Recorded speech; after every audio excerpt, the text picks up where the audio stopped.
பயங்கரவாதத்திற்கு எதிராக எந்த வகையான நடவடிக்கையையும் எடுக்க இந்தியா தயாராக உள்ளது என பாதுகாப்புத்துறை அமைச்சர் ராஜ்நாத் சிங் தெரிவித்துள்ளார். ஜம்மு காஷ்மீர் உத்தம்பூரில் இந்திய ராணுவ வீரர்களுடனான யோகா நிகழ்ச்சியில் பேசிய அவர், ராணுவ வீரர்கள் உடலையும் மனதையும் கட்டுக்கோப்பாக வைத்திருக்க வேண்டும், அதற்கு நீங்கள் முன்னுரிமை அளிக்க வேண்டும் என்றார்.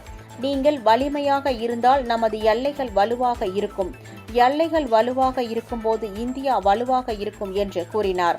இந்திய மண்ணில் ஏற்படும் எந்தவொரு பயங்கரவாத தாக்குதலும் பாகிஸ்தானுக்கு பேரழிவை ஏற்படுத்தும் என்றும், பயங்கரவாதத்திற்கு எதிராக எந்த வகையான நடவடிக்கையும் எடுக்க இந்தியா தயாராக உள்ளது என்றும் கூறினார்.